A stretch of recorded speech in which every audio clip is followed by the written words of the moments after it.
네, 인도 불교를 다시 보다 6번째 강의입니다. 이제 오늘부터 아마 그 인도 불교 본격적인 첫 강의라고 봐도 되겠습니다. 그러니까 지금까지는 불교 발생 배경 얘기드렸고, 이제 불교 전체 그 인도 불교에서 개관도 한번 했었고요, 첫 시간에. 그다음에 그 이 강의의 어떤 강의를 갖다가 이제 이해하기 위한 그런 토대로서 3개설과 10연기설 불교의 시간론 공간론을 미리 또 말씀드렸습니다. 그래서 이제 그 지금 6번째 강의부터가 오늘 부처님의 생애 말씀드리면서 그 인도 불교 전반에 대한 본격적인 강의라고 그렇게 볼 수 있겠습니다.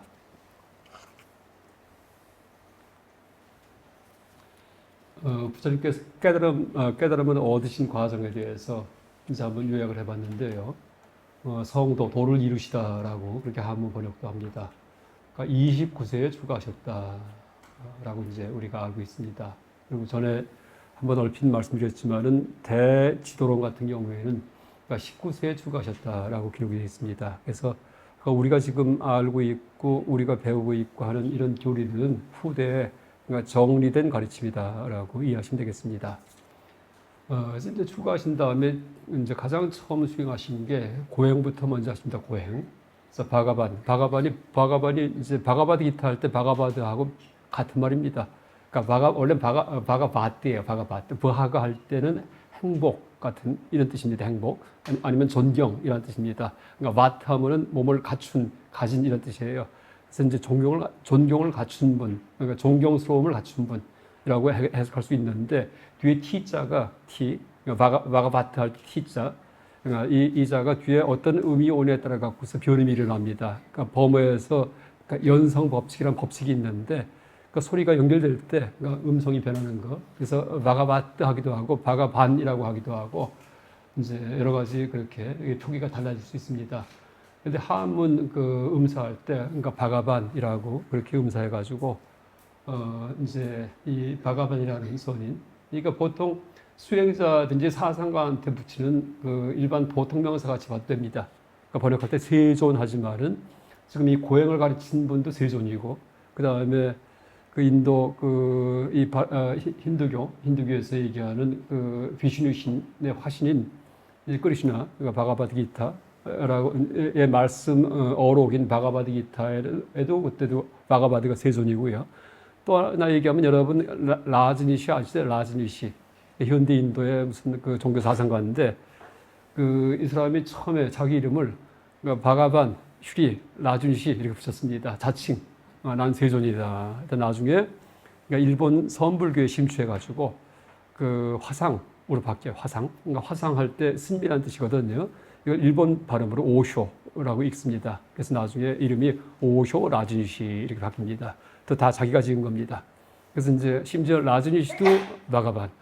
그 다음에 부처님도 물론 바가반이고요. 세존. 그 다음에 이제 이 고행을 가르친 이분도 뭐 바가반이고요. 그 다음에 그 크리슈나라는 그 비슈누 신의 화신이 쓴 그런 어록도 바가바드 기타라고 해서 같은 세존이라는 말을 씁니다. 어쨌든 바가반이라는 선인, 신성 같은 사람이 이 고행을 처음에 이제 가르쳤는데, 그때 소득이 읍자, 또 이 시다르타 태자가 또 다른 종교인한테 이제 갑니다. 이때 이제 출가했을 때 이 장소가 중요한데, 이 장소가 어디냐 하면은 이 부처님께서 사시던 카필라성 근처가 아니고요. 카필라성에서 한 420km 떨어진 그 마가다국, 이웃나라에 있는 그 이제 이 보드가야 인근의 그러니까 지역으로 이제 갔습니다. 그래서 그 어마어마한 거리예요. 그러니까 서울서 부산까지가 300 몇십 킬로인데 420km면은 서울서 대마도까지 걸어가는 제가 한번 재보니까 서울에서 대마도까지의 직선 거리가 그 420km쯤 됩니다. 그래서 그 먼 거리를 갖다가 걸어가지고서 이제 가셨는데 그것도 하간 그 합리적으로 해석한다면은요. 뭔가 여러 가지 그 지역에서 위협을 느끼셨구나 하고 이제 우리가 추정할 수 있습니다. 왜냐하면 코살라국의 큰 그 황제 국가가 코살라국이거든요. 여기에 작은 그 성주 카필라 성이라는 이제 성의 그 주인이죠. 그 정반왕이었고 그 왕자로 태어났습니다. 근데 인류 역사에 보면은요, 그 신분이 미천한데 그 황제의 아들이 아니고 왕의 아들인데 예를 들어 갖고 근데 너무나 어릴 때 뛰어나죠. 이러면 잡아갑니다. 그랬다 죽입니다. 그래서 이제 모발의 씨가 되기 때문에 이거는 모든 어떤 동설망론하고 다 똑같아요. 그래서 여러분 그 예수 같은 경우에도 태어났을 때 뭐 무슨 선지자가 났다 하고 소문이 도니까 헤롯 왕인가가 애들 몇 달 이전까지 다 죽이잖아요. 그때 몰래 마리아하고 요셉이 탈출해가지고서 이 목숨을 건집니다. 이제 그렇듯이 또 하나 여러분 보면은 그 티벳 그 이제 같은 경우에 티벳이 지금 이제 다 중국 속에 들어가 있긴 하지만은 점령돼 있지 않지만은 그러니까 티벳은 달라라마 스님하고 그러니까 판첸라마하고 두 분이 이제 서로 환생하면서 이 통치했다 이제 하고 있는 그런 시스템이었습니다. 그러니까 판첸라마는 달라라마 스님의 스승이에요. 그래서 이제 어느 한 분이 돌아가면은 남아 있는 분이 통치하다가 그러다가 이제 통치하는데 돌아가자마자 환생자를 찾아가지고서 그다음에 육성 키웁니다. 키워서 어지간히 장성했는데 그때 또 이분이 돌아가면은요 또 환생자를 찾고요. 그래서 어긋나게 그렇게 통치하는 게 이 티베트 그 길룩파의 통치 방식이었는데 이 판첸라마가 1980년대인가 아마 돌아갔을 겁니다. 80년대가 아닙니다. 참 판첸라마가 달라라마가 이제 그 같은 경우에는 탈출을 했고요. 그래서 인도의 그 다람살라의 망명정부, 우리나라에 있는 상위 임시정부처럼 그렇게 세웠는데 판첸라마는 그 망명하지 않고 중국에 그냥 남았습니다. 또 공산주의에 호의적이었대요. 처음에는요. 일단 뭔가 이제 착각을 해가지고서 그랬는데 나중에 이제 점점점 환멸을 느껴가지고서 나중에 뭐 감옥에 가기도 하고 또 하나가 이제 판첸라마가 남았는데 결혼시켜버리잖아요. 중국 공산당에서. 그 딸이 나중에 이제 그 부인도 생기고 딸도 하나 낳았습니다. 근데 이제 탄압한 건 아니고 그 딸도 사회운동하면서 미국 유학까지 가요. 그랬더니 달라라마 스님이 그러니까 자기의 은사의 환생자의 딸이기 때문에 이제 미국에 또 아는 그 지인을 통해 가지고서 항상 보호하게끔 그렇게 또 지시를 합니다. 그게 누구냐 하면은 그 영화 배우입니다. 그 이제 폭력물에 많이 나온 사람인데 무슨 시걸? 스티븐 시걸? 예, 그분이 이제 독실한 티베트 불교 신자예요. 그래서 스티븐 시걸이 큰 이 하얀색 세단을 몰고서 이제 판첸라마 딸이 그 살고 있는 아파트 앞에서 항상 보디가드처럼 지켰다 이렇게 합니다. 그래서 스티븐 시걸쯤 되면 아마 보디가드 어울릴 것 같아요. 아주 충성을 다했다는 얘기를 합니다. 어쨌든 판첸라마가 이제 그러다가 나중에 죽어요. 돌아가는데 그때 환생자를 갖다 찾아가고 지목을 합니다. 달라마 스님께서 중국 내에 있는 어떤 어린애를 지목을 해가지고 환생자라고 그랬는데 그 애가 몇 살 됐을 때 갑자기 사라집니다. 깜짝하지. 이러면서 이제 지금도 몰라요. 죽었는 자리도 모릅니다. 그러면서 중국 정부에서 환생자를 갖다가 따로 찾아요. 진짜 환생자는 얘라고 해가지고서 판첸라마 환생자가 지금 있습니다. 그래서 지금 중국 내에 있는 티베트 불교 길룩파의 대표처럼 활동합니다. 여러분 한번 찾아보세요. 근데 제가 봐도 인물이 옛날 어린애하고 이렇게 다릅니다. 벌써 이렇게 느끼는 품격이 이분은 아니구나 싶은 이런 분이 지금 이 판첸라마 역할을 합니다. 약간 지금 현대에 와서도 그렇게 어릴 때 이제 나중에 어떤 정치적으로 혼란을 일으킬 만한 그러니까 이제 어떤 기성 권력에 위협이 될 만한 그런 어린아이는 더 처치합니다. 그래서 아마 이제 불교학자든지 아니면은 태국의 잠농시장 독실한 불자죠. 이분도 해석할 때 이 부처님의 출가에 대해서 정치 사회적 어떤 그런 분위기와 연관시켜서 해석을 합니다. 그러니까 저와 똑같이 그러니까 제가 지금 얘기 드리듯이 그래서 부처님께서 출가하실 때 그 이 카필라 성 인근으로 이제 가신 게 아니고 서울에서 대마도까지 그 먼 거리를 갔다가 가셔가지고서 이제 420km까지 거기서 출가하신 이유가 뭔가 위협을 느꼈기 때문일 것이다라고 추정할 수 있습니다. 또 그 지역에 또 들어가니까 마가다국 거기는 이제 코살라국 다음이 마가다국입니다. 빈비사라 왕이 통치하고 있었는데 거기도 보니까는 영웅호걸이 들어오잖아요. 영웅호걸 이러면 위협이 됩니다. 그랬더니 어떻게 해요? 빈비사라 왕이 모시고 와라 해서 모시고 오게 하잖아요. 근데 아마 그때 모시고 와라는 나중에 각색된 거고 체포하라 아마 이쯤 됐을 것 같습니다. 왜냐하면 이제 그냥 기고리장대하고 그냥 인품이 뛰어나고 아주 소문난 그런 아주 훌륭한 영웅이기 때문에 어릴 때부터도 그랬더니 이제 다짜고짜 부처님이 묻지도 않았는데 내가 통치하는 나라의 반을 떼주겠다라고 써 있습니다. 경전 기록에 갑자기 다짜고짜 근데 같이 통치합시다 하고 빈비사왕이 그랬더니 부처님이 나는 정치의 뜻이 없습니다. 그러니까 고도하러 왔다 했더니 휴 하고 이제 한숨소리는 써 있지 않지만은요, 제 심작에 이제 아마 그랬을 겁니다. 그러면서 말씀에 이 나중에 깨달음을 얻으면은 제일 저한테 처음 와가지고서 설법해 주십사 이렇게 청을 합니다. 나중에 호법 왕으로서 아주 큰 역할을 합니다. 빈비사라 왕. 그래서 그 다음에 이제 나중에 이 석가족 마을로 돌아가서 이제 이 교화하시는데 돌아가자마자 모든 석가족 그 사촌들 친척들 다 출가시키잖아요. 전체를 다. 그게 뭐냐 하면은 보호하기 위해서다 이렇게 이해할 수 보호하기 위해서. 그러니까 곧 위협이 닥치기 때문에 어디에서 코 살라고 해서 침입하잖아요. 나중에요. 그런데 이제 사문 같은 경우는 종교인들이기 때문에 이제 이 정치 권력에 함부로 못 합니다. 서양도 이 카톨릭 그 성당이 성역, 생츄어리라고 해서 그러니까 모반을 지키더라도 그 반역자가 성당에 숨으면은요 군사가 들어오지 못합니다. 만약에 거기에 군사가 들어가면 군대가 들어가면은 교황청에서 가만 안 놔둬요. 성역을 침범했다고. 그러니까 치유의 법권 지역이 서양의 그 성당입니다. 또 우리나라 삼만 시대의 소도 같은 경우에도 소도 그렇죠? 이 땅에다가 금만 거놨는데도 이 범죄자가 그 안에 들어가 있죠. 그걸 못 잡아요. 금을 못 건너가요. 그래서 이제 종교와 세속 권력과는 원래 본능적으로 선을 그어놓은 게 그게 동설망론하고 공통된 현상입니다.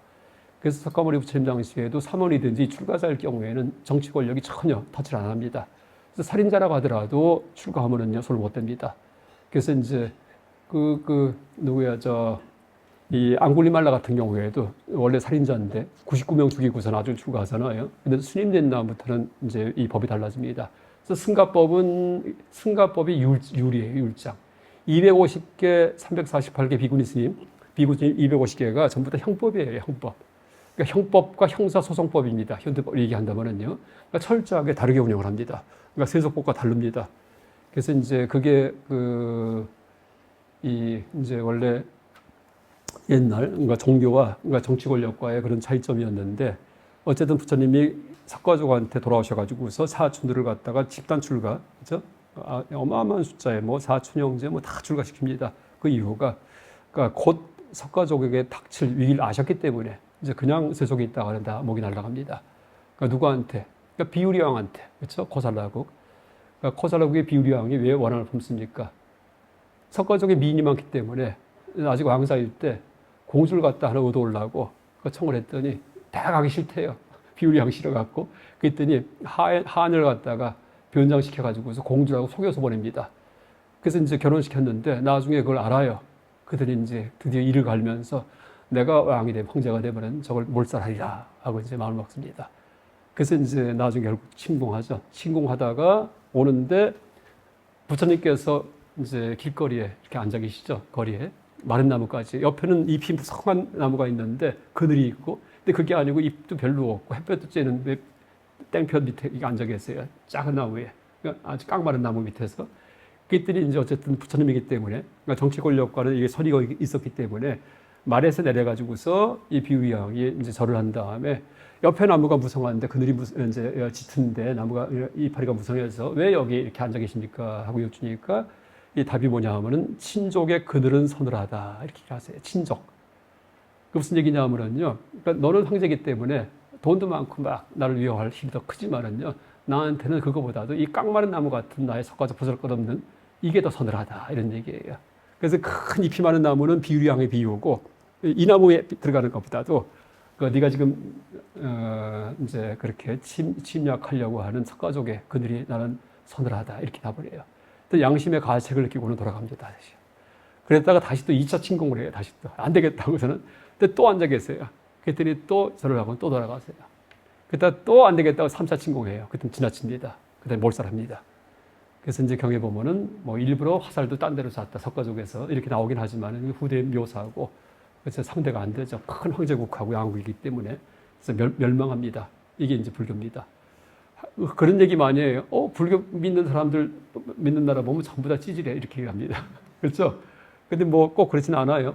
일본 같은 경우에는 불교 국가이기 때문에 동아시아에서 이제 근세에 실제는 그 근세 어떤 그 개혁의 흐름에 끼기가 쉽지 않았었는데 이제 그런 그 불교를 내세워 가지고서 이제 근대 큰 부유한 국가가 됩니다. 또 하나 이제 얘기한다면은요. 그 불교 그 믿으면 티벳 같은 경우도 불교 믿다가 망했고 옛날에 그 무력이 어마어마했던 티벳인데 티벳이 실제 몽고족과 다 같아요. 같은 계통입니다. 전 세계를 지배한 민족이에요. 그 혈통 자체가. 여러분 티벳도 카암족 같은 경우는 이 카암이 있고 윗장이 있고 이제 지역이 네 군데가 이렇게 있거든요. 그중 카암족 같은 경우에는 기골이 장대하고요. 다 무사들이랍니다. 장군들 어마어마해요. 그 몸들이. 근데 그 사람들이 순둥이가 다 되잖아요. 순둥이가 불교 만난 다음에. 근데 망하잖아요. 그렇죠? 왜? 침공에 들어오는데 저항을 안 하기 때문에. 그래서 제가 이제 수필 쓴 게 있어요. 수필. 제목이 뭐냐면 위대한 멸망이에요. 불교는 멸망의 종교입니다. 자, 그 티벳을 침공한 사람들이 나빠요? 티벳인들이 나빠요? 우리가 도덕교과서에서는 남 때리면 나쁘다는 거 배우는데 왜 의도 맞는 사람 갖다 욕을 합니까? 그렇죠? 그 석가족이 나빠요? 비유량이 나빠요? 비유량이 나쁘잖아요. 그래서 불교는요, 누군가가 나를 갖다 해칠 때요, 그때 해침을 당해요, 망해요. 그렇기 때문에 남아있는 거예요. 만약에 여러분, 이 부처님이 비유량이 침공을 할 때 드디어 이제 일어나서 나는 전륜성왕이 되겠다. 칼을 들고서 나를 따르라 하죠. 그 물리칩니다. 그렇죠? 그럴 거예요. 근데 불교는 없습니다. 그다음부터는요. 전 인류가 항상 살육 속에서 합니다. 다. 약육강식 속에서. 티벳, 중국서 이렇게 침입해 들어올 때 달라라마 스님이 드디어 그냥 원조를 갖다 요청을 해가지고서 막 기관총 같은 거 막 도입한 다음에 총을 깔기죠. 티벳 스님들이. 그럼 티벳 불교 지금 없습니다. 그렇죠? 근데 망했기 때문에 티벳 불교가 전 세계에 퍼지는 거예요. 그래서 불교는요, 그 세계의 그 흉측한 약육강식의 인간성, 그렇죠? 아주 무시무시한 그 짐승 같은 조폭들의 살던 그 인간의 사회에서 전전긍긍하면서 평화와 행복의 오아시스를 만든 게 불교입니다. 그래서 제가 이제 그 수필 제목을 위대한 멸망, 불교는 망하는 종교다. 여러분, 폭삭 망하는 게 뭔지 아세요? 폭삭 망하는 거? 이게 대열반이에요. 도물성에서 완전히 탈각하는 겁니다. 그래서 여러분 지금 불교 수행하는 게 폭삭 망하기 위해서예요. 미리 망하기 위해서. 그때 진짜 망할 때 두렵지가 않습니다. 근데 지금 망하지 않고 기태 아등바등 하죠? 그럼 죽을 때 무서워요. 쩔쩔맵니다. 그래서 이제 그 불교는 아주 명심하세요. 망하는 종교다. 아, 그럼 망해야 되겠다. 이건 또 아니에요. 하여간 세계 속에서 살 때는요, 그 선과 악을 항상 잘 써야 돼요. 이 양쪽 날개입니다. 악이 나쁜 게 아니에요. 제가 이제 얘기했을 겁니다. 악이요. 악이 뭐냐면요, 동물적 생존의 원천이에요. 악해지만 삽니다. 누굴까요? 짐승들. 가장 악한 놈이 라이온 킹이에요. 살생 가장 잘하고, 도둑질 가장 잘하고, 조폭, 이제 우두머리 같은 이런 놈이 라이온 킹이 됩니다. 근데 이제 문제가 뭐예요? 그렇게 살다 보니까는 한 3년 못 가서 2인자한테 또 목이 날아갑니다. 그렇죠? 그러니까 불행하다는 얘기예요. 1인자도 최고 권력자도 잠깐이에요. 화, 무, 십일홍, 꽃이 열을 붓지 않다. 권력무상 이렇게 됩니다. 그래서 힘을 추구하지 않을 때, 힘을 추구해서 행복을 누릴 경우에, 쾌락을 누릴 경우에, 그건 얼마 있다가는 다 무너집니다. 그러니까 아예 그렇게 힘을 추구해서 쾌락을 누리려는 그런 마음이 번뇌예요. 탐욕과 분노 같은 거, 그렇죠? 마음에 안 들면 확 다 그냥 없애버립니다. 얼마나 속이 시원해요, 그냥. 콧구멍이 시원하죠? 미운 놈들 다 죽여버리고, 그 다음에 갖고 싶은 거 다 가져버려요. 얼마나 좋아요. 근데 그게 영원하지가 않아요. 몇 년 못 가서 나보다 힘센 놈이 나 물리칩니다. 이러니까 그 번뇌를 통해서 행복을 얻는 것보다 번뇌 뿌리 뽑을 때 그때 평화가 온다. 이게 불교예요. 그때 영원한 평화가 온다. 그때 살아도 편안하고 죽어도 편안합니다. 이게 불교입니다. 그러니까 짜릿한 행복은 없지만은, 그래서 이제 이 아주 명심할 게 약간 망하는 게 불교다. 아주 명심하십시오. 근데 우리가 살아갈 때는 악을 행하지 않을 수 없어요. 우리가 지금 옷 입은 거, 뭐 이 고기 먹는 거 다 악이에요. 그죠? 다른 생명체들 이 처절한 희생을 딛고서는 지금 우리가 아침에 이제 달걀 까먹고 있고, 새끼 낳았는데 여러분 보세요. 우리가 애기 낳아가지고서 신생아실에다 갖다 놨더니 누가 다 삶아 먹어요. 와, 기가 막히죠? 그거 닭들이 매일매일 하는 거예요. 열심히 꼬꼬대. 그래서 알만 나오면, 새끼만 나오면 전부 다 삶아 먹어요. 그렇죠? 그 다음에 이제 그 다른 짐승들, 가축이라 하더라도. 근데 야생선은 더 하죠. 야생선 잡아먹으니까 그냥. 그렇죠? 들깨든지 이런 것들이 와가지고서. 그래서 이제 우리가 하나 더 얘기한다면 이렇게 행복한 이유가 인간이 이 사회를 이루기 때문이다. 문명 때문에. 서로 남의 의지에서 있는 게 문명이에요. 지금 내가 입고 있는 옷이든지 뭐 안경이나 뭐 이 전체가 다 내가 만든 거 아무것도 없어요. 다 남이 해준 겁니다. 그래서 남에게 잘할 경우에 서로 내가 알고 있는 거 남에게 전해주고 할 때 이때 문명이 돼요. 그래서 다른 종이 넘보지 못하는 최강의 포식자가 된 이유가 문명 때문입니다. 그렇죠? 우리는 잡아먹고만 살지 먹히지가 않죠. 그렇죠? 전 인류 중에 한 사람만 먹혀도 크게 뉴스가 돼가지고 그 먹은 놈 잡아가 죽여버립니다. 그렇죠? 78억이 전부 다 큰 놈 죽이려고 막 난리가 납니다. 그렇게 강력한 포식자가 인간이에요. 근데 강력해진 비결이 뭐냐면은 선이에요. 선 때문에. 인간끼리의 선이에요. 서로 주고받은 이제 문명이 이렇게 했기 때문에. 근데 개체로서는 악을 이제 행해야지 우리가 먹고 삽니다. 그렇죠? 옷도 입어야 되고 좋은 집 사야 되고 큰 차 사야 되고. 그래서 이제 제가 항상 정리한 게 있습니다. 이 선과 악에 대해서. 그 악은 나를 생존하게 해요. 그렇죠? 악. 그다음에 선은 우리를 공존하게 합니다. 선. 우리 함께 살게 하는 게 선이에요. 그래서 이 선과 악은요, 인간 사이에만 있어요. 짐승 사이에는 악만 있습니다. 인간 사이에만 선악이 나눠집니다. 또 인간을 갖다가 잡아먹히지 않고 다른 종을 잡아먹는 그런 강력한 포식자로 이제 등극하게 만든 비결은 바로 그 선이다, 사회성이다, 이러면 되겠습니다. 그래서 정리한다면은요, 여러분 내생이 혹시 있을 경우에, 그렇죠? 뭐 논리적으로 이제 얘기는 할 수 있어도 확인은 못 하겠죠. 만약에 윤회에서 내생이 있다면은 내가 다음 생에 또 어떤 생명으로 태어날 때 다른 종에게 잡아먹히지 않고 다른 종을 잡아먹고 살려면은요, 착해야 됩니다. 선해야 된다는 얘기예요. 선해야지만 잡아먹는다. 좀 말이 이상하죠? 같은 얘기입니다. 선해야지만 이 문명에 있는 사회, 다시 말해 사회성이 선이에요. 남과 함께 사는 거, 나만 아는 게 아니고, 나만 아는 게 짐승이에요. 나만 아는 게. 이제 개체성만 갖고 사는 게. 그래서 여러분, 뼛속까지 선해야지만 내 생에 또 인간 태어납니다.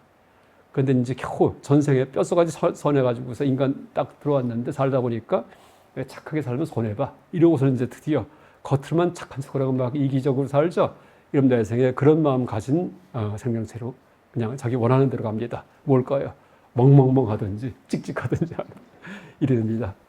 그래서 이제 선하다는 게 사회를 위해서 가지고 나를 위한 겁니다. 나를 위해서 내가 앞으로 밝아지려면, 좋아지려면은 착해야지만 남의 도움을 받는 문명사회에 또 내가 생명을 얻게 되고, 그래서 이제 이 생명의 세계에서 험한 일 당하지 않고 협력하고 사는. 지금 뭐 윤회를 얘기하지 않더라도요, 여러분 선진국은 법치국가예요. 후진국은 인치국가예요. 통치자가 자기 마음대로 법도 만들고 법도 막 바꿨다가 법이 있는데도 지키지도 않고 인맥 가지고서 막 백을 쓰고 이게 이 후진국입니다. 우리도 옛날에 그랬어요. 그렇죠? 근데 이 선진국은 법치국가입니다. 모든 걸 법에 의해서. 그래서 요새 이제 보면은 우리나라가 법 가지고서 막 경제 싸움을 많이 해요. 야, 세계 최고의 선진국이 되겠구나. 이런 이제 추측을 해봅니다. 아까 법 훈련하는 겁니다. 법 훈련, 준법 훈련. 지금 그렇지만 세계에서 가장 안전한 나라. 그런 나라 없습니다. 우리가 우리를 너무 낮게 봐요. 그래서 아직까지도 선진국에서 이런 말이 나와요. TV에서. 우리가 최고 선진국인데 지금. 그렇죠? 그래서 이제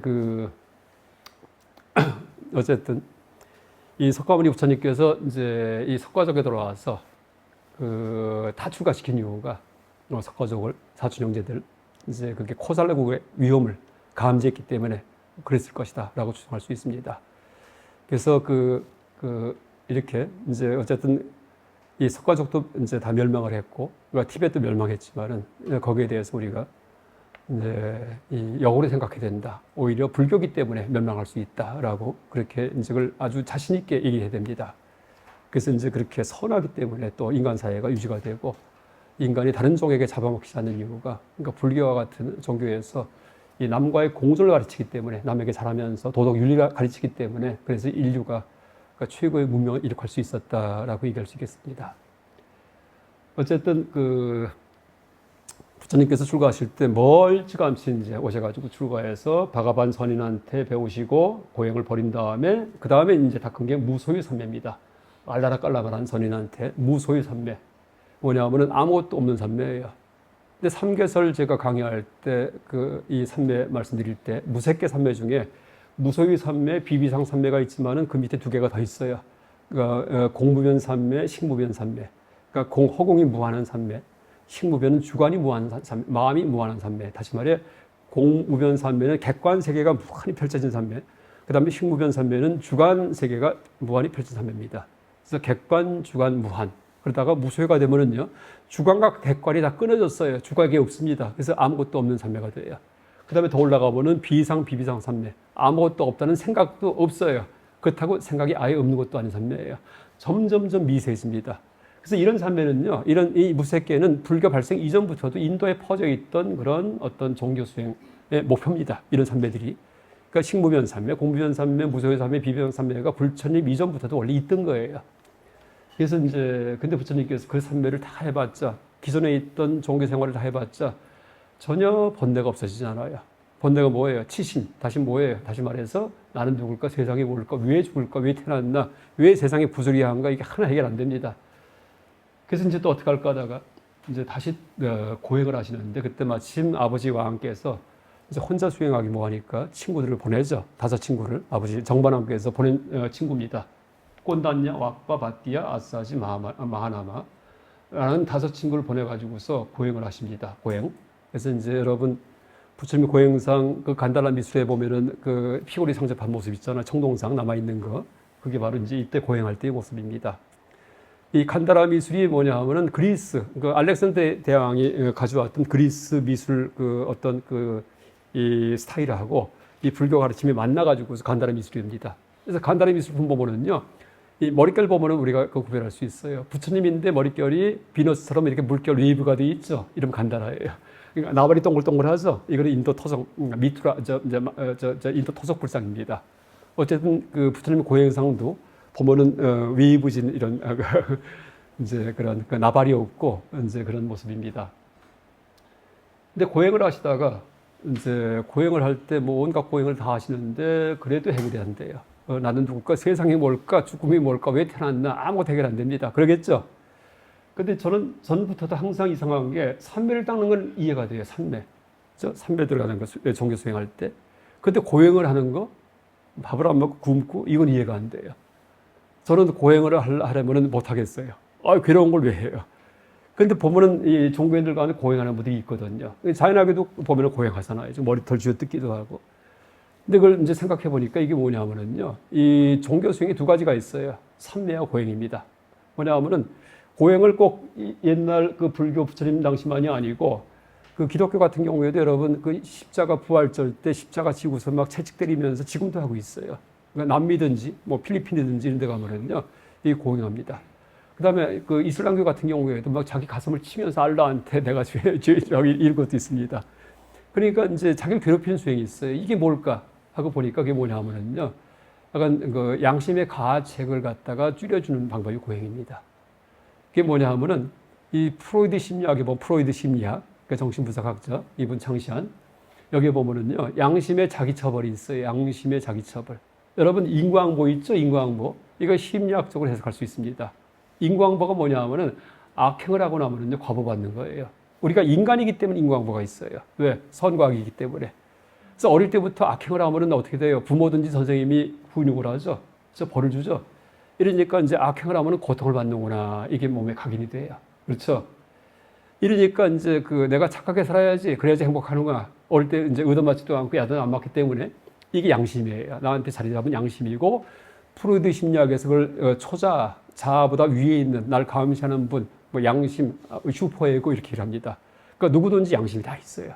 그러니까 인간인 경우에 짐승 말고, 그렇죠? 인간인 경우에는요. 그래서 우리가 아까 선에 의해서 남과 공존하는 그런 규범, 규율, 이런 도덕 이런 것들이 다 양심입니다. 이게 초자하고, 그러니까 사람한테만 있습니다.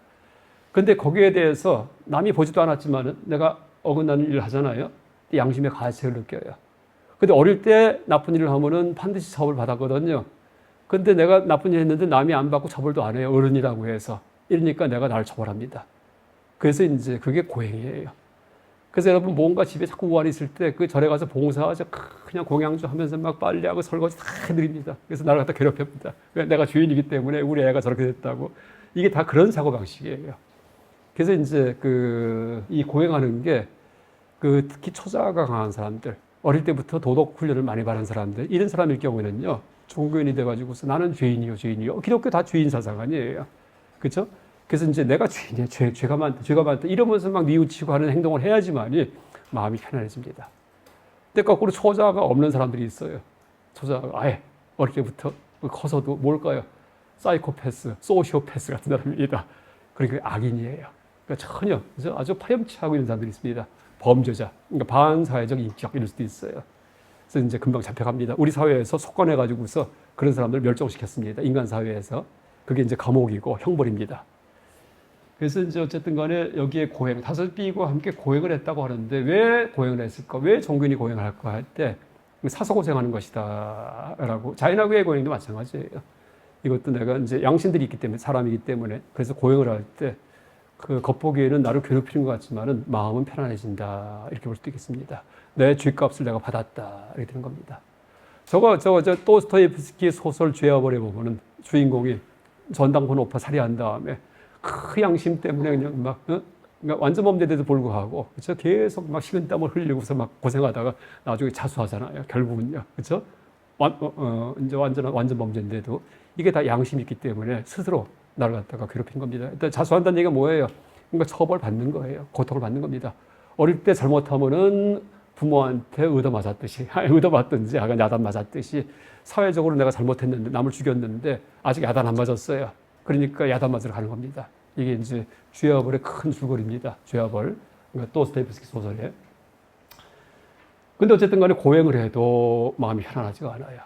종교적 의문이 사라지지 않습니다. 나는 누굴까? 세상이 뭘까? 왜 태어났나 몰라요. 그래서 드디어 고행과 선배를 다 버리죠. 그럼 어떻게 합니까? 마을에 내려가서 이제 수자타라는 그 마을 아가씨한테 우유죽을 얻어 드시죠. 그 다음에 기운을 차립니다. 그래서 힘을 내가지고 다시 보리수 밑에 앉아요. 그러니까 다리 꼬고 앉을 때 그때 마침 나무꾼이 지나가고 있었는데 나무꾼한테 이 지푸라기를 갖다 좀 얻어가지고서 깔고서 앉으셔가지고서 수행하시는데 어떻게 수행할까 하다가 12살 때 농경제 때의 기억을 되살리세요. 이게 제일 중요합니다. 그러니까 삼매를 닦아봐도 답이 안 나오고 고행을 해도 해결이 안 돼요. 그럼 어떻게 할까 하다가 어릴 때 12살 때 농경제 때 벌레가 새한테 쪼아먹히고 막 날아가는 새를 갖다 큰 새가 잡아채고 하는 걸 보고서는 차마도 못 볼 때가 있었거든요. 그 당시에 마음이 고해졌어요. 초선에 올라갔다. 첫 번째 선의 경지에 올라갔다. 이렇게 써 있습니다. 그래서 그때 그 방식 그대로 하시는 거예요. 그게 뭐냐면요. 그냥 있는 그대로 보는 겁니다. 세상에서 도대체 무슨 일이 일어나냐 그냥 그대로 보자 이렇게 되는 겁니다. 이게 선이에요. 선. 선이 뭐예요? 지관쌍운이에요. 곰곰이 생각하는 거. 곰곰이. 지가 멈출 지자인데 이게 곰곰이고요. 관이 생각하는 거. 보는 겁니다. 근데 소재가 뭐냐 하면은 왜 죽는가? 왜 죽는가? 왜 죽음이 있는가? 태어난 존재인데 내가 왜 죽는가? 그래서 부처님께서 이 보리수 밑에 앉아갖고 제일 처음에 곰곰이 생각하신 게 그러니까 선의 소재가 화두가 뭐냐면요. 죽음이 뭔가입니다. 죽음이 뭔가. 왜 있는가? 왜 죽음이 있는가? 이러면서 생각하시다가 드디어 대발견하세요. 뭘까요?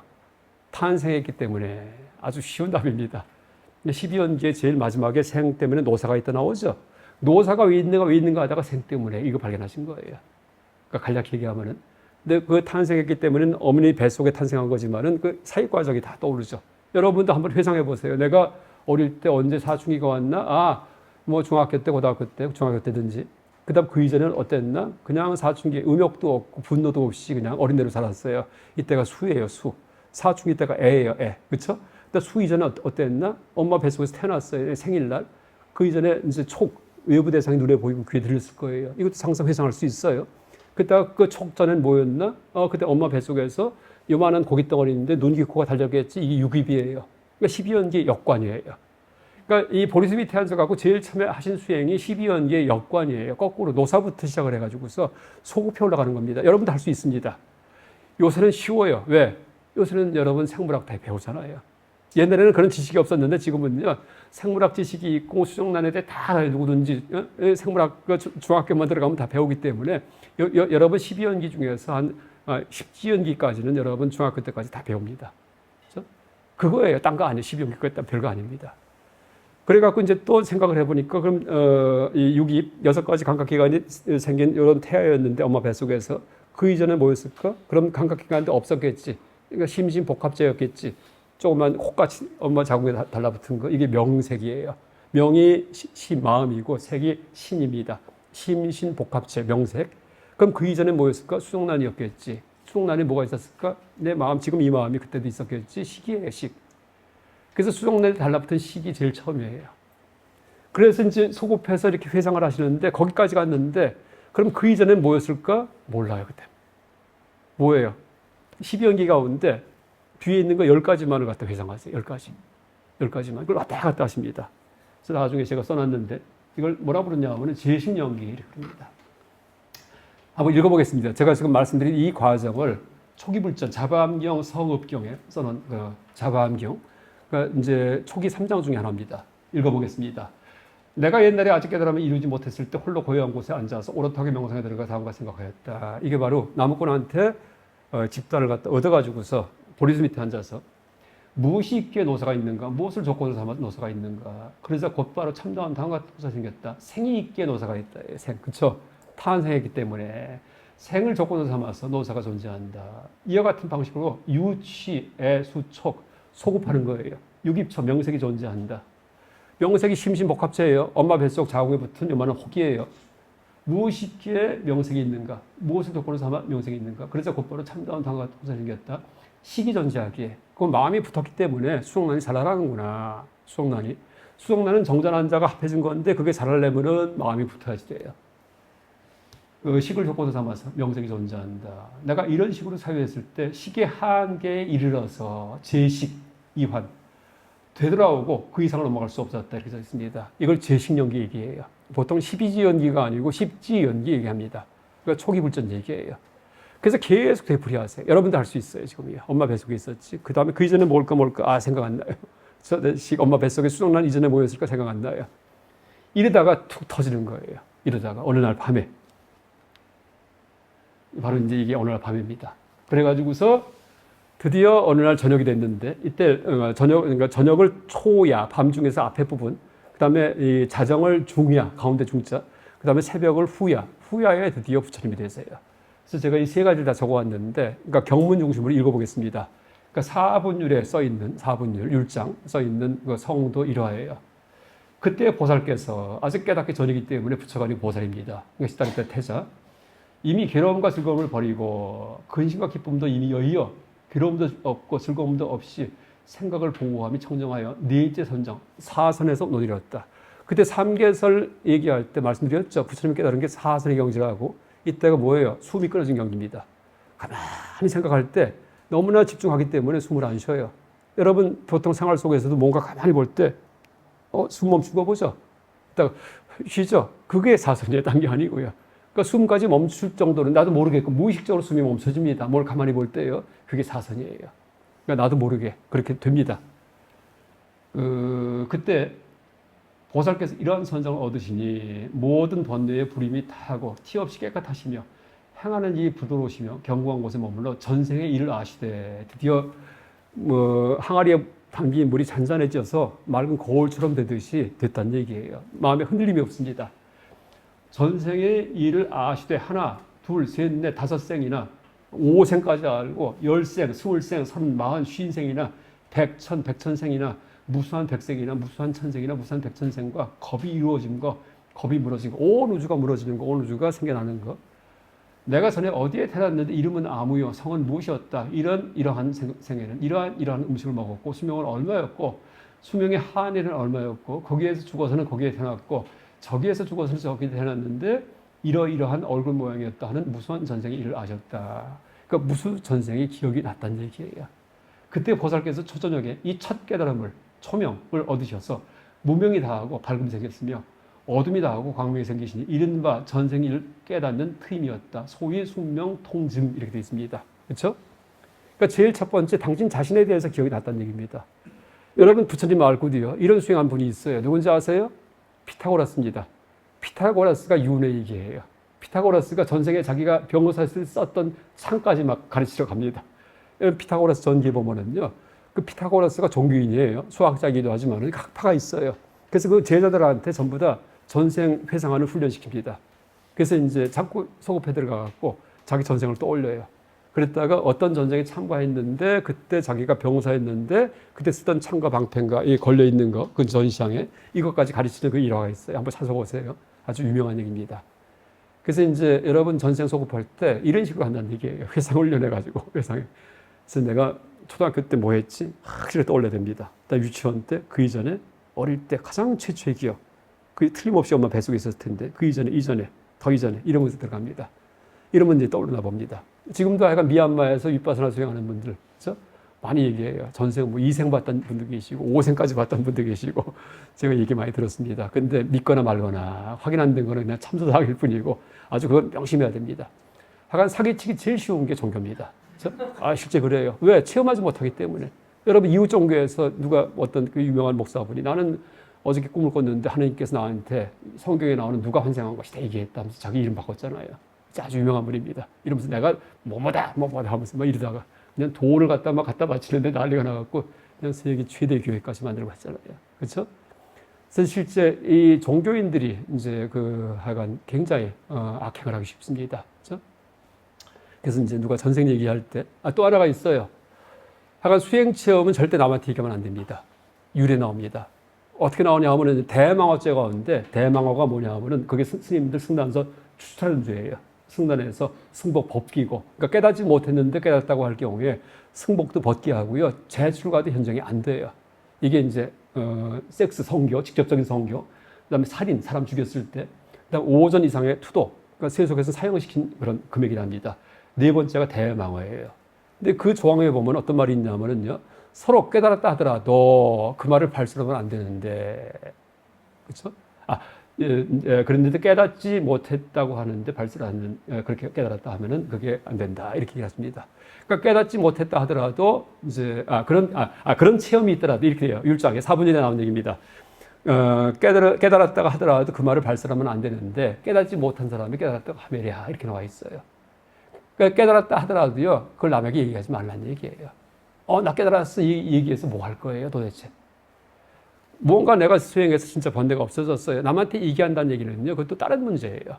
뭔가 이득을 얻기 위해서, 잘난 체 하기 위해서, 이양을 얻기 위해서 뭔가 다른 목적이 있는 겁니다.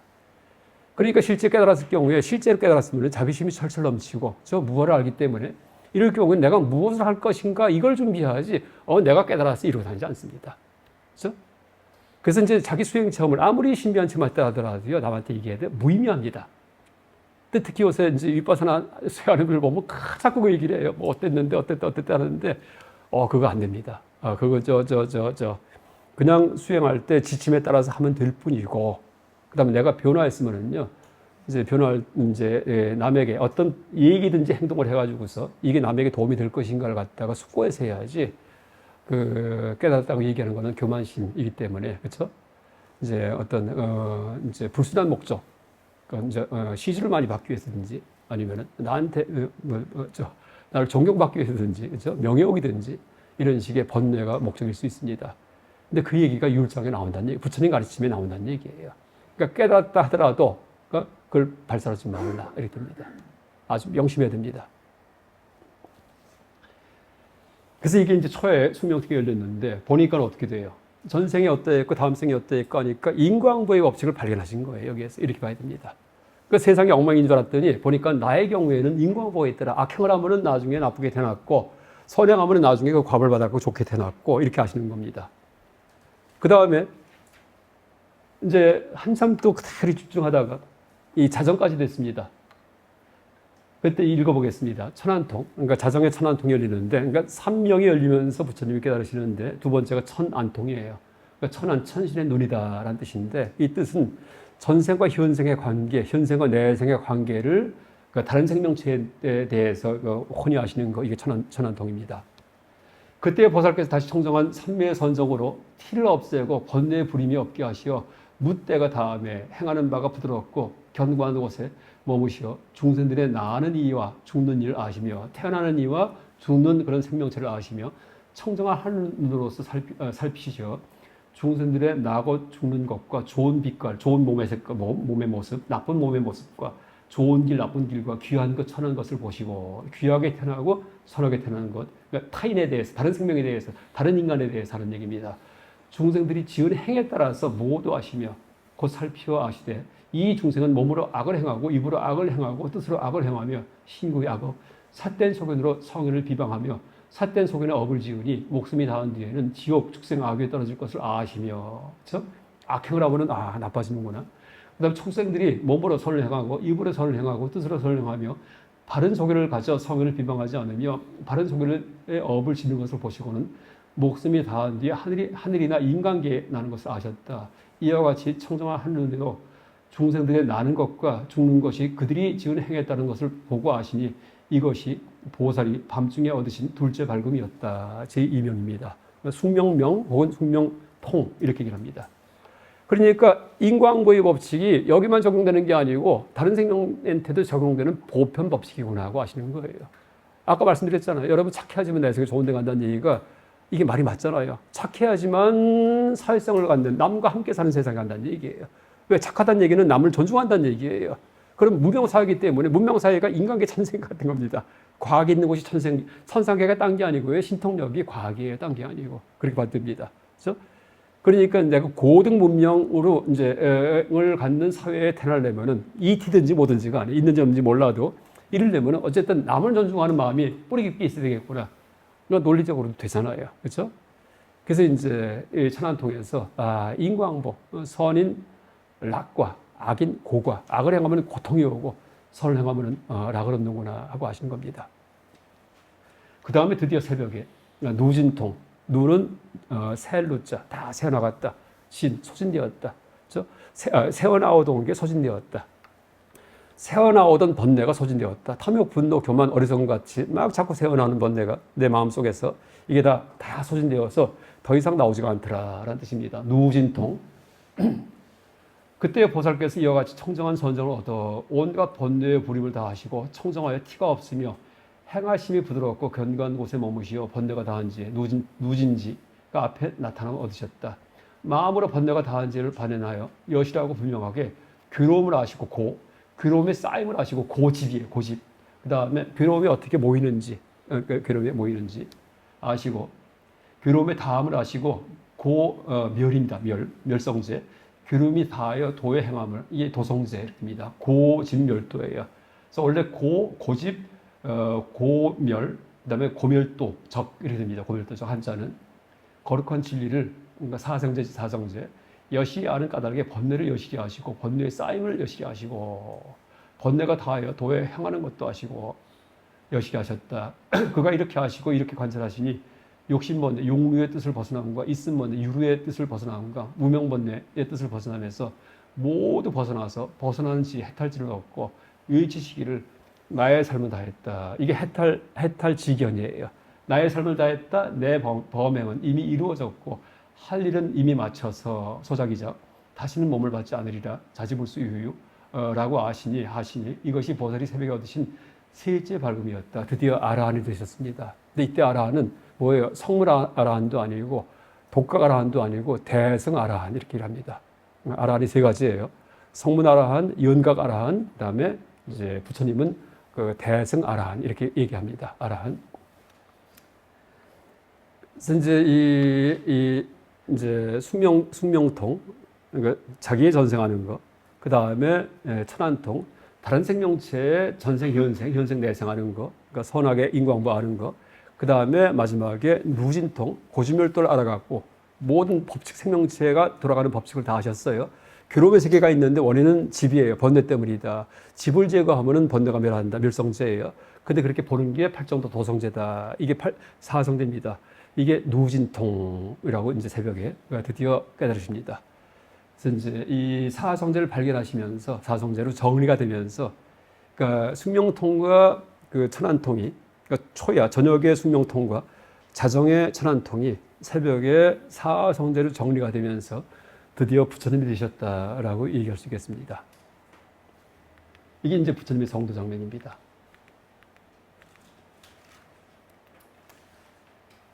그래서 이제 삼명, 그렇죠? 지금 여기 써 있듯이 숙명통, 천안통, 누진통 이 순서가 바뀌면 안 됩니다. 그러니까 당신 자신, 모든 생명체, 그다음에 정리 이렇게 얘기할 수 있겠습니다. 또 하나 이제 제가 이 경문 중심으로 이제 강의를 이제 하기로 했는데 부처님 생일 얘기할 때 뭐 다 아시기 때문에 그 아시타 선인이 이제란 분이 어떤 그 도사 같은 분인데 불교 이전부터 있던 그 관상 보는 관상쟁이 이렇게 받듭니다. 그러니까 시달타타가 태어나니까는 어린아이 관상 보더니 막 울어요. 막 옵니다. 그래서 왜 우냐고 이제 여쭈니까 이분한테 여쭈니까 이분이 너무나 관상이 좋기 때문에 30 이상 80종을 어릴 때 갖추고 있었습니다. 이러니까 틀림없이 나중에 이 엄청난 영웅이 되는데 그 세속에 있으면은 전륜송하게 되고 그러니까 전 지구를 다 정복하는 그런 통치자입니다. 최고의 황제가 되고 왜? 그냥 기고리장대하고 너무나 현명하기 때문에 나를 따르라 하면 전부 다 목숨 바쳐가지고서 따릅니다. 만약에 출가하시면 부처님이 될 것이다. 근데 이 상호를 보니까 전륜성왕보다 더 뛰어납니다. 훨씬 더. 그러니까 틀림없이 부처님이 될 것입니다. 이렇게 얘기를 합니다. 이게 뭐예요? 통치자보다도 종교인이 위에 있다는 얘기예요. 인도의 전통적인 가치관입니다. 바람은, 그러니까 사성계급에서 바람은, 그 다음에 크샤트리아, 왕족, 정치인들, 그 다음에 그 바이샤 상인들, 그 다음에 노예, 수드라 있잖아요. 이 가치 체계가 있기 때문에 이런 식의 또 이 신화적인 얘기가 성립하는 겁니다. 그래서 이제 부처님이 되실 텐데, 그때가 되면 나는 벌써 늙어서 죽었기 때문에 가르침을 못 받는 게 서러워서 옵니다. 이렇게 써 있습니다. 약간 정리된 내용이에요. 근데 여기에서 얻을 수 있는 교훈도 뭐냐면요. 여러분, 인생의 목표가 두 가지입니다. 뭐예요? 세속에서 성공하는 거. 또 하나는 뭐예요? 정신적으로 성공하는 겁니다. 제가 이제 여기에 근거해갖고서 말을 붙였는데, 실리가와 이념가가 있어, 사람은요. 그러니까 이념을 추구하는 사람들, 누굴까요? 올바른 법조인들, 그 다음에 우리 같은 교수들, 이런 사람들, 예술가들, 돈 못 벌어도 좋아요. 내가 하고 싶은 거 합니다. 그렇죠? 먹물들, 이게 이념가예요. 그 다음에 실리가가 뭐예요? 권력과 금력 추구하는 사람들입니다. 실리가가 우리를 미게 살립니다. 그렇죠? 여러분, 이념가, 공산주의 이념만 있기 때문에 망합니다. 먹고 살지 못하잖아요. 욕심 갖고 그러니까 악으로 먹고 살고 선으로 공존하는 거예요. 그러니까 이념가는 선을 추구하고 실리가는 악을 추구해요. 악은 나쁜 거 아니에요. 여러분, 악이 있어야지는 삽니다. 여러분, 보세요. 우리 대기업들이 지금 해외 나가서는 다른 기업과 싸우잖아요. 그렇죠? 그러니까 겉으로 분노내지 않지만은요, 그게 분노예요. 어떻게든 간에 다른 기업이 망해야지만, 다른 나라 기업이 이래야지만 삼성이 살아나고, 그렇죠? 애플보다도 삼성이 더 많이 팔려면은요, 밟아 버려야 됩니다. 이게 다 악의 세계예요. 그렇죠? 이 분노고 탐욕이고. 근데 그걸 버려갖고 어떻게 해요? 우리나라에서 매개 살리잖아요. 지금 삼성이 매개 살린다는 얘기 하잖아요. 이게 선이에요. 그래서 밖에서는 악을 행하지만은 여긴 선입니다. 그래서 이제 여러분, 선과 악이요, 선을 갖다가 긋는 게 이 남에 대해서는 악이지만은요, 우리한테 선이에요. 내가 도둑놈이에요. 근데 도둑질 해갖고서 애들 매개 살립니다. 학교도 보내고요. 우리 아빠 좋은 아빠하고 다 선을 행합니다. 근데 바깥 나가면은 다들 나를 악한 놈이라는 얘기를 합니다. 왜? 도둑질 하기 때문에, 강도기 때문에. 그렇죠? 그래서 선과 악이, 이 선이 있다는 얘기예요. 그래서 이 선을 갖다가 국가로 지을 수도 있고, 그 다음에 가장 못된 사람은 자기만 이제 이렇게 이기적이에요. 가족도 없어요. 애들이 이건 먹은 거네. 다 막 그냥 막 귀찮습니다. 그죠? 이러면서 나만 위해 살아. 이런 사람도 있어요. 그게 가장 악한 사람입니다. 근데 이제 가능한 선을 넓히는 게 좋은데, 어쨌든 악이 국가를 미게 살리고, 그죠? 그러니까 대기업의 탐욕과 분노가 우리를 미게 살립니다. 대기업의 탐욕과 군사의 분노예요. 여러분, 군대가 없으면 망합니다. 나라가 세속에서요. 그렇죠? 그래서 이제 외적이 침입할 때 드디어 그냥 막 목숨 걸고서는 그걸 지켜야지만 이게 분노예요. 그런데 외적 입장에서 볼 땐 저놈들 악을 행한다. 우리 군인들 다 죽이기 때문에 이렇게 봅니다. 그래서 여러분 보세요. 지금 우크라이나, 러시아 얘기하지만은요, 미국이 지금 우크라이나가 돕잖아요. 러시아가 볼 때는 악이에요, 미국이요. 우크라이나가 볼 때는 선이지만은요. 그 선이 이렇게 상대적입니다. 그래서 이제 우리가 이 선과 악이 다 연기한 거예요. 원래 있는 게 아니고. 근데 이제 그 선을 어디에 긋냐에 따라 가지고서 이 선악의 그 기준이 달라집니다. 그러니까 세속에서 내가 잘 살려면 내가 선악, 악을 행해야지만 내가 잘 살아요. 그러니까 파리가 올 때 파리 다 쫓아버려야 돼요. 그렇죠? 파리가 막 내 먹는 밥을 빨아먹는데 놔두면 나중에 내가 막 저 병에 걸리기도 합니다. 그렇죠? 그 다음에 바퀴벌레 다 잡아야 돼요. 내가 먹는 음식들 막 먹을까봐 그냥 길을 쓰고서는 다 쫓아버립니다. 다 똑같은 생명체인데 이건 악이에요. 그렇죠? 그래서 이제 또 하나 여러분, 내가 의식적으로 악을 행하지 않더라도요, 감기 걸리면은요, 이 내 몸속에 백혈구가 그놈들 다 죽여버립니다. 감기균들. 그렇죠? 매일매일 살생하고 있습니다. 매일매일. 그래서 이제 악도 행하고, 악은 나를 생존하게 하고, 내가 죽지 않게 만들고, 또 나라가 사라지지 않게 하고, 악이, 선은 우리를 또 공존하게 합니다. 그래서 이 선과 악도 피상적으로 도덕교에서 일었기 때문에 따라할 게 아니고, 이게 선과 악의 역이성이구나. 이렇게 해서 악이 생겼고 선이 생겼구나. 인간 사회에서 이걸 파악해야지만 양쪽을 다 쓸 수 있습니다. 그래서 이제 이 전린성왕 같은 경우에는요, 악을 행한 사람이에요. 물론 전린성왕은 다르마 통치 얘기하지만은요, 그건 점령한 다음 얘기예요. 다 점령하고 악을 행한 다음에 이 아식왕 같은 경우도 깔린가 전투가에서 살육을 해가지고 어마어마한 희생자가 생겨요. 이러니까 자기 형제가 다 죽은 사람들, 부모를 잃은 어린애들, 이걸 보고서는 드디어 반성해갖고선 다르마, 부처님의 귀위에서 다르마 통치했다는 얘기하죠. 다 정복한 다음 얘기예요. 그 다음 얘기입니다. 처음부터 다르마 통치하면은요, 점령할 수가 없습니다. 악을 통해갖고, 그죠? 이제 점령하는 거지. 그래서 이제 아쇼카 왕에 대한 것도 우리가 실제 지혜롭게 있는 그대로 봐야지, 그냥 나중에 각색된 얘기 가지고서 우리가 그걸 추종할 경우에는요, 바보 됩니다. 그래서 모든 것을 연기법, 그러니까 가장 중요한 게 연기법이에요. 그러니까 각색되고 조작된 얘기가 아니고, 역사도 마찬가지고, 모든 역사가. 그래서 전륜성왕은 힘의 세계의 신리가의 가장 최고 우두머리고, 그 다음에 이제 부처님은 이념가 중에 가장 최고입니다. 그래서 이 인간 사회가 이쪽 성향이 있는 사람들이 있고 이쪽 성향이 있는 사람이 있어요. 그래서 내가 이제 학생들이든지 누구든지 이렇게 진로 상담하면은요, 자기를 보라는 얘기를 해요. 내가 뭘 더 좋아하는가. 그러니까 이념가일 경우에는 기자, 그렇죠? 그냥 뭐 목숨 걸고서 옳고 그런 얘기합니다. 물론 올바른 기자, 올바른 법조인, 그렇죠? 이익 갖고서 법조인 되는 거 말고 올바른 법조인들, 그 다음에 학자들, 오직 공부에 관심 있는 거, 보직 관심 있는 사람들 말고 이건 권력가기 때문에 또 실리갑니다. 그래서 이제 또 예술가들, 이럴 경우는 이념가에 속합니다. 근데 이제 어느 한쪽만 갖고 얘기를 못 합니다. 어느 성향이 강한가 이렇게 얘기할 수 있습니다. 그래서 부처님의 출가담에서 이 부처님과 전륜성왕을 가르는 것 자체가 이게 삶의 목표에 대한 두 가지 어떤 방식이다라고 할 수 있습니다. 또 하나 얘기한다면은, 여러분 그 이상사회 얘기하잖아요. 자본주의, 사회주의, 지금 뭐 자본주의 이제 전 세계에 다 퍼져 있지만은, 근데 지금도 뭐 불평등이 있고 하기 때문에 문제가 많습니다. 지금도 이게 아직도 그래서 완벽한 사회는 아니에요. 근데 가장 완벽한 사회가 뭐냐 하면은요, 또 제3의 뭐가 이데올로기가 나타나가지고서 이게 불가능합니다. 근데 인류 역사를 보면은요, 완벽한 사회는 이념가와 실리가가 균형을 이루는 사회예요. 그래서 실리가가 막 판을 치죠. 큰 돈 갖고 다 해결하죠. 그건 밀림이 다 불행합니다. 어디예요? 지금 우리나라예요. 너무 실리적이에요. 왜? 신자유주의 때문에. 신자유주의, 이게 이제 아담 스미스의 자유방임주의가 지금 탈을 바꾼 게 신자유주의입니다. 다 놔두는 겁니다. 모든 걸 민영화해버리고, 이러니까 이익 갖고 성과 갖고서 모든 걸, 대학조차도 평가해가지고서 막, 이제 서열 매기고서, 그 다음에 교육부 지원하고, 교수도 평가하고, 학생들이 평가하고, 심지어 가수도 평가해요. 그렇죠? 노래 갖고선 서로 기성가수를 갖다가 경쟁시키잖아요. 그렇죠? 그런 풍조가 지금 막 퍼져 있어요. 심지어 예술조차도. 이러니까 사람들이 피곤한 겁니다. 이러니까 이제 자살률 최고, 그 다음에 사람 살 곳이 아닌 것처럼 변한 이유가 완전히 밀림이 됐기 때문이에요. 그래서 이제 앞으로 필요한 게 이념이에요. 함께 사는 세상입니다. 그래서 이제 앞으로 그 이념의 어떤 비중이 우리 사회에서 더 커질 때일 경우에 이제 균형이 일 텐데, 지금 우리 사회는 실리의 기준, 실리를 추구하는 그런 그 측면이 너무 강하다, 이렇게 볼 수도 있겠습니다. 그래서 이제 어쨌든 출가담에서 얻는 교훈은 이게 신화처럼 돼 있긴 하지만은 약간 인간의 인생의 목표 두 가지가 전륜성왕과 부처로 표현되었다, 이렇게 볼 수 있고, 요새 말로 푼다면은 실리가와 이념가다, 이렇게 풀 수 있고, 그리고 이제 이 공산주의가 망한 게 그 이념가만 죽였기 때문이에요. 그걸 망합니다. 왜? 다 가난해지잖아요. 그래서 이제 지금은 실리를 추구하지만은 조금 더 이념을 보강해야지만이 우리가 훨씬 더 건전한 사회가 될 수 있다, 이렇게 얘기할 수 있겠습니다. 또 하나, 이제 부처님의 열반에 대해서 제가 한번 말씀드리겠습니다.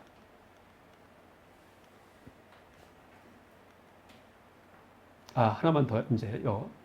대바다타가 발효자인데, 이 대바다타가 부처님을 비방하면서 이제 막 공격하는, 돌아가시게 하려고 막 여기에 오른쪽에 돌을 굴리는 모습도 있기도 하고요. 술 취한 코끼리를 막 보내가지고서 막 밟게끔 했는데, 코끼리가 그 앞에서 무릎을 꿇었다, 이렇게 얘기를 합니다. 어쨌든 그런 반역자인데, 이분이 주장한 게 뭐냐 하면은 부처님 이제 비방하는 거예요. 숲에 머물며 지붕 있는 곳에 머물지 말 것. 왜 기원정사 중림조선 져가지고서 지붕 있는 데 사십니까? 비방하는 거예요. 얼마나 청정비구예요. 그렇죠? 그 다음에 탁발의 의지에 식사하고 신자의 초대에 응하지 말 것. 왜 법원은 이제 여러 신자들이 이제 초대해서, 그러니까 부처님 제자 중에 여자 기녀가 하나 있었습니다. 아주 부자예요. 얼굴이 미인이고. 근데 이제 집에 초청을 해가지고서 이 공양을 갖다 모십니다. 거기 다 응하시거든요. 그거 비방하는 거예요. 그 다음에 분수를 입고서 기진아 옷 입지 말고. 왜 신도들이 그냥 옷감 갖고서 지어준 옷 입으시냐? 시체 쌌던 옷 그냥 기어가지고 입어야지. 대바다타 다 그런 거 입고 다닙니다. 청정비구예요. 왜 부처님이 고기 드십니까? 생선. 지금도 남방불교 고기 드시잖아요. 일부러 찾지는 않지만은요, 준 거 다 드십니다. 심지어 가섭존자 같은 경우에는 나병 환자가 공양을 했는데 손가락 하나가 떨어졌대요. 그런데 이게 시주기 때문에 그것도 드셨답니다. 그래서 이게 원칙이기 때문에 드시는 거지. 그러니까 폐에 안 끼치기 위해서. 그래서 고기를 얻어서 일부러 찾아 먹고 하지 않습니다. 근데 우유와 버터를 취하지 말고 산치품입니다. 이게 대바다타가 발효한 이유예요. 겉보기에는 어떻게 보입니까? 청정비구 아니에요. 그렇죠? 근데 저는 이런 분이 가끔 계신 것 같아요. 너무나 올바른 주장을 해요. 근데 분노에 꽉 차 있습니다. 그래서 이제 최근에도 제가 이제 어디서 뵌 분이 있는데, 이제 영상에서. 근데 너무나 분노에 차가지고서 옛날에 막 무용담 같이 어른 스님들을 갖다가 막 욕보인 얘기를 하시더라고요. 그건 안 되는데 라는 생각을 해봅니다. 그 다음에 이제 이것도 참 부처님 위대한 면이 뭐냐 하면은 여러분 춘다의 공양을 드시고서 열반하시는데 그때 이제 이 공양 속에 틀림없이 무슨 뭐 독보시다 이런 얘기도 있기도 하고 상한 돼지고기다 이런 얘기도 있기도 합니다. 여러 가지 해석이 있습니다. 그런데 얼마나 죄책감을 느끼겠어요. 이 성을 돌아가셨기 때문에. 근데 부처님의 이 임기응변인지 어쨌든 너무나 용민한 분이에요. 이분이 답이에요. 뭐냐 하면은요. 춘다가 준 공양은 최고의 공양이다. 이렇게 하세요. 이러면서 열애에게는 이제 제가 읽어보겠습니다. 열애가 세상에 출현하며 두 종류의 공양을 한 사람의 최상의 공덕을 얻으니 최고 공양이 둘이 있다는 얘기예요. 시주해가지고, 그러니까 부처님께 시주할 때 최고의 시주한 분이 딱 둘이 있어요. 누구냐 하면은요. 수자타하고 춘다다. 이렇게 하십니다. 열애가, 첫째는 열애가 무상정등각을 성취하려고 할 때 와서 받들어 공양한 사람이요. 수자타입니다. 무상정등각이 뭐죠? 29살 때 출가하셔가지고서 6년 있다가는 35세에 보리심 때 성도하실 때 그러니까 고행을 중단하고서 마을에 내려가서 우유죽을 얻어 드실 때 그 공양. 바로 그 이후에 깨달으시잖아요. 그 공양하고 또 나아가 둘째는 열애가 열반하려고 하실 때 이게 뭘까요? 대열반. 그러니까 이제 마지막으로 와서 받들어 공양을 올린 사람이다. 이게 춘다입니다. 그러니까 우리가 그냥 과학적으로 짐작하면은 춘다 공양 때문에 돌아가신 것 같은데 그걸 이렇게 칭송하세요. 거꾸로 역전시키십니다. 그래서 이제 이 하나는 앞에 깨달음의 어떤 그 직전의 공양은 그러니까 유여의 열반 하실 때 공양이고요. 아직 몸은 남아있을 때 열반입니다. 열반이 깨달음이에요. 그 다음에 80세에 돌아가실 때 공양은 무여의 열반, 몸까지 사라진 열반할 때 공양입니다. 그래서 이 두 개의 공양 이후에 열반이 있기 때문에 이 두 개의 공양이 최고다. 이렇게 일하세요. 이거 참 대단합니다. 그래서 전에 얘기했듯이 그 야소다라가 6년 회입을 해가지고서 이제 6년 동안 그래서 이제 라훌라 아들을 낳았다라는 그런 말이 퍼져 있었는데 그것도 대지도로 나오는 얘기인데 과학적으로 볼 때는 참 그거 이상하죠. 근데 부처님께서 그걸 또 그냥 이 방편인지 몰라도 그걸 다 덮어주시면서 라훌라의 태가 그렇게 오래 숙성했다. 그래서 내 아들 맞다. 6년간 자궁에 있었다. 임신했었다. 이렇게 얘기하십니다. 그러니까 모든 그런 소란손이 다 잦아듭니다. 그래서 이제 이런 것들 볼 때, 야, 이분 보통 분 아니구나. 물론 당연하지만은요, 우리가 그냥 평범한 인간으로 생각하더라도, 야, 이분 보통 분 아니구나. 이렇게 이제 알 수 있을 것 같습니다. 오늘 부처님의 생애 뭐 전체 다 하려면 한 학기 걸리고요. 제가 좀 핵심되는 내용만 몇 가지 뽑아갖고 말씀드렸습니다. 이상 강의 마치겠습니다.